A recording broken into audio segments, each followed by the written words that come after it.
शबरी प्रसंग। वहाँ से वे शबरी की कुटिया पर आए। यह शबरी अगले जन्म में किसी राजा की रानी थी। वह धन से तो सेवा कर सकती थी, किंतु तन से नहीं। एक समय वह प्रयागराज गई। वहाँ कई महात्माओं से मिलन हुआ। अगले जन्म में किसी सच्चे संत से सत्संग हो, ऐसी इच्छा करते हुए उसने त्रिवेणी में आत्म विसर्जन कर दिया। उसी रानी का भील जाति में शबरी के रूप में जन्म हुआ। शबरी के विवाह का दिन आया। उसके पिता ने भोजन देने की तैयारी की। बहुत सी बकरियां भी लाई गईं, जिनके मांस का भी उपयोग किया जाना था। शबरी ने सोचा, मेरे कारण ही तो यहाँ हिंसा होने जा रही है। नहीं नहीं, ऐसा नहीं होना चाहिए। उसने मध्य रात्रि के समय घर ही छोड़ दिया। शबरी पंपा सरोवर के किनारे आई और मातंग ऋषि के आश्रम के निकट रहने लगी।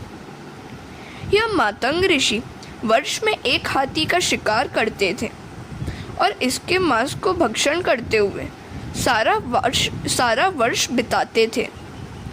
अन्य ऋषि उनकी निंदा करते थे तो वे कहते थे, आप तो कई जीवों की हत्या करते हैं, जबकि मैं तो वर्ष में मात्र एक ही जीव की हत्या करता हूँ। शबरी वहाँ आई। सारा दिन किसी वृक्ष पर बैठी रहती और रात के समय संतों की सेवा करती। सत्कर्मों की प्रसिद्धि से पुण्य नष्ट हो जाता है।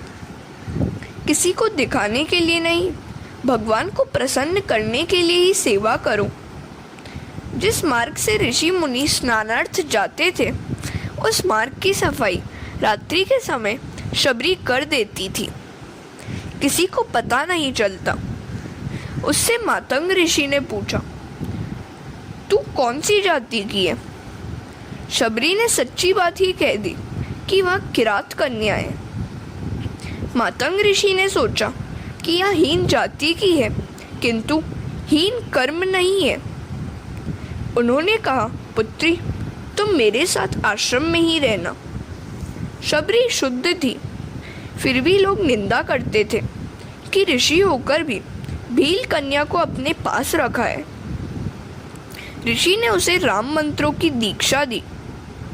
एक दिन मातंग ऋषि ब्रह्मलोक में जाने की तैयारी करने लगे तो शबरी को बड़ा दुख हुआ। वह कहने लगी, पिताजी, आप मत जाइए। आप चले जाएंगे तो मेरा क्या होगा? ऋषि ने कहा, मैंने तुम्हें राम मंत्रों की दीक्षा दी है, श्रद्धा रखना। एक ना एक दिन तेरी कुटिया पर रामचंद्र का आगमन होगा।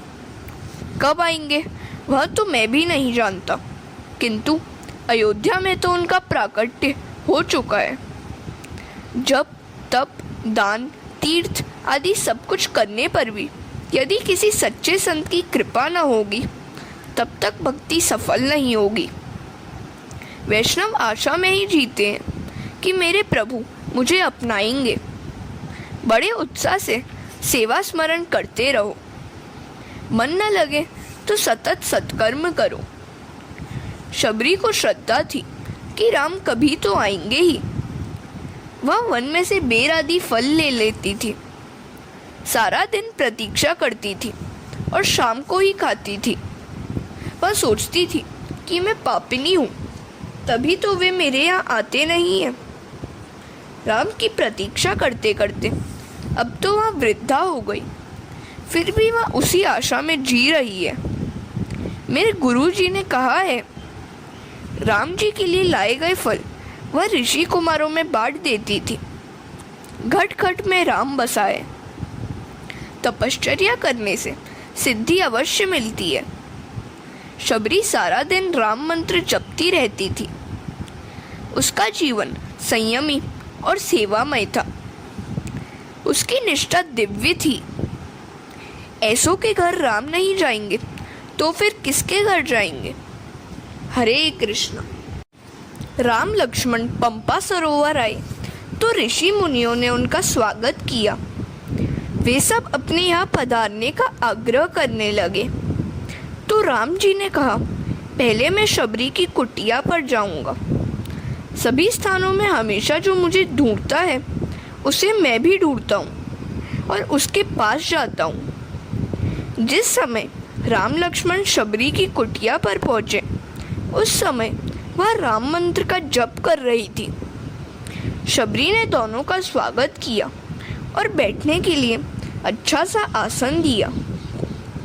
मैं वैसे तो जातिहीन हूँ, फिर भी आपकी शरण में आई हूँ। राम ने कहा, मैं और किसी भी प्रकार का संबंध नहीं चाहता, सबसे ऊंची प्रेम सगाई। शबरी बेर का दोना ले आई और चक चक कर सभी को देने लगी कि कहीं खट्टे तो नहीं है। वह भगवान के दर्शन होने पर इतनी तो भावावेश में है कि उसे यह भी विचार नहीं आता है कि भगवान को झूठे बेर खिला रही है। राम जी ने बेरों की प्रशंसा की। मिठास तो प्रेम में ही है। प्रेम कलंकित न हो, ईश्वर को मात्र उनके लिए ही प्रेम करो। महापुरुष वर्णन करते हैं कि शबरी के बेर खाकर राम जी ने जो कुठली फेंक दी थी उनमें से द्रोणाचल पर्वत पर संजीवनी वनस्पति उत्पन्न हुई। इसी संजीवनी से लक्ष्मण जी को जीवन दान मिला था। अतिशय भजन करो, सच्चे साधु संतों में विश्वास रखो। शबरी का चरित्र मानव मात्र के लिए आश्वासन रूप है। भगवान अवश्य मिलते हैं। श्री राम ने शबरी से पूछा, तेरी कोई इच्छा है? शबरी ने कहा, इस पंपा सरोवर के बिगड़े हुए जल को आप शुद्ध कर दीजिए। किसी समय एक ऋषि ने शबरी को लात मारी थी, सो इस सरोवर का जल बिगड़ गया था। राम जी लोगों से कहते हैं कि इस जल को शुद्ध करने की शक्ति मुझ में नहीं है। यदि शबरी के चरण तीर्थ के जल के इस सरोवर में अंजलि दी जाए तो बात कुछ बन सकती है। शबरी को उस सरोवर में स्नान कराया गया और फलतः सरोवर का जल शुद्ध हो गया। राम ने शबरी का उद्धार किया। राम का दर्शन करती हुई शबरी योगाग्नि में विलीन हो गई। रघुनाथ जी अब ऋषिमुख पर्वत के समीप आए। वहाँ सुग्रीव रहते थे। वहाँ प्रथम तो हनुमान जी से मिलन हुआ। हनुमान जी ने उनका परिचय जाना और सुग्रीव से मैत्री करा दी।